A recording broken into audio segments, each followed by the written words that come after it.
اور آپ دیکھیں جابر بن حیان جو لیبورٹری کا سب سے پہلے مسجد ہے خیال دنیا کو دینے والے، ایکسپیریمنٹیشن کا وجود دنیا کے سامنے آپ پیش کیا، کرسٹلائزیشن کا تصور دنیا کے سامنے آپ پیش کیا، عمل کشید دنیا کے سامنے آپ نے پیش کیا، اور آپ نے سلفیورک ایسڈ کو دنیا کے سامنے سب سے پہلے پیش کیا۔ کوئی آکسفورڈ جانا چاہتا ہے، کوئی امریکہ جانا چاہتا ہے، کوئی آسٹریلیا جانا چاہتا ہے، دنیا کے بڑے بڑے علاقوں میں جا کے علم حاصل کرنا چاہتا ہے۔ اسلام نے دنیا کو کیا دیا؟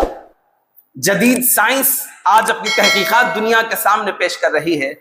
ہم نے اپنی تاریخ کو بھلا دیا ہے، ہم اپنے بڑوں کو پڑھنا چھوڑ دیے ہیں، ہم اپنی تاریخ سے بے خبر ہیں، اور آج لاطینی زبان سے علم کا مواد انگریزی زبان میں آج منتقل ہوا۔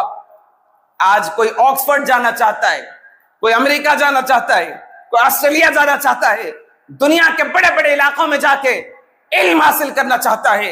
ایک زمانہ تاریخ کا وہ بھی تھا، کوئی بغداد کو آتا تھا، کوئی عرب میں مصر کو آتا تھا، کوئی مدینہ کو آتا تھا، اس لیے کہ یہ اہل بیت نبوت کے چشم و چراغ بارگاہ مصطفیٰ سے اکتساب فیض جو انہوں نے کیا تھا، وہ علم کے نور کی روشنی دنیا کو دے رہے تھے، اس وقت دنیا اس کو لے رہی تھی۔ اور آپ دیکھیں جابر بن حیان جو لیبورٹری کا سب سے پہلے مسجد ہے خیال دنیا کو دینے والے، ایکسپیریمنٹیشن کا وجود دنیا کے سامنے آپ پیش کیا، کرسٹلائزیشن کا تصور دنیا کے سامنے آپ پیش کیا، عمل کشید دنیا کے سامنے آپ نے پیش کیا، اور آپ نے سلفیورک ایسڈ کو دنیا کے سامنے سب سے پہلے پیش کیا۔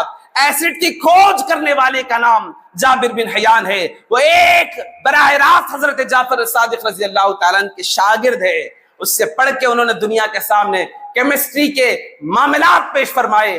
2000 صفحات پر حضرت امام جعفر صادق سے جو جابر بن حیان نے پڑھا تھا وہ دنیا کے سامنے پیش کیا۔ آج دنیا ان کے بغیر نہیں ہے، کیمسٹری کے میدان میں ان کے ریفرنس جب تک نہیں لے گی کیمسٹری کے معاملات کو حل نہیں کر سکتی۔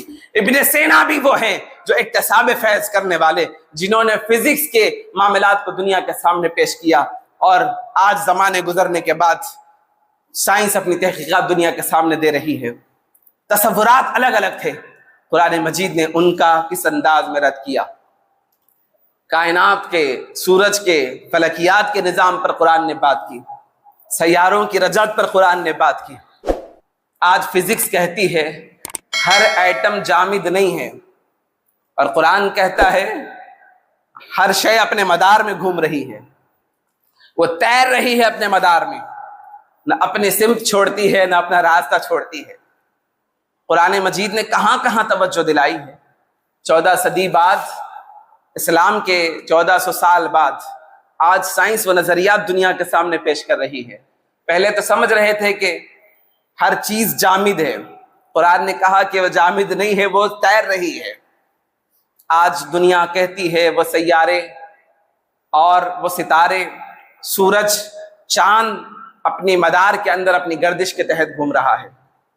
یہ قرآن مجید کی تعلیمات ہے، اور آج ہماری نظروں اور فکروں کا حال، ہمارے زوال کا سبب یہ ہے کہ ہم علم دوستی سے دور ہیں۔ یہ اس کا بڑا نتیجہ ہے۔ ہر ارے غیرے کی بات کو ہم تسلیم کرنے لگے۔ اسلام ہمیں ایسا ہی نہیں چھوڑا، ہر لحاظ پر ہماری رہبری کی ہے۔ امام جعفر صادق وہ ذات ہے، سائنس اور نظریات کا تلاطم تھا، آپ نے ان کی دھارا بدل دی، بتایا کہ سائنس جو بھی ہو اسلام کو رہبر بنا کے آگے بڑھے تو کامیاب ہوگی۔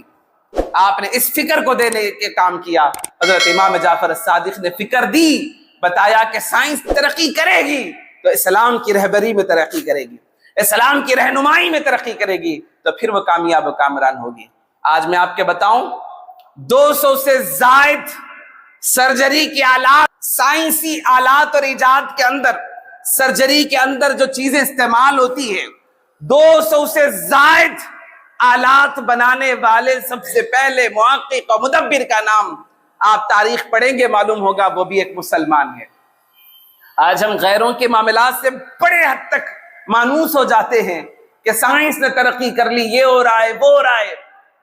آپ دیکھیں تو معلوم ہوگا اسلام نے کیا کچھ نہیں دیا، سب سے پہلے کیمرے کی ایجاد ہوئی، نظر و فکر کے اندر جتنے باریک ہول سے اس کو دیکھا جائے گا تصویر اس کی سب سے عمدہ نظر آئے گی۔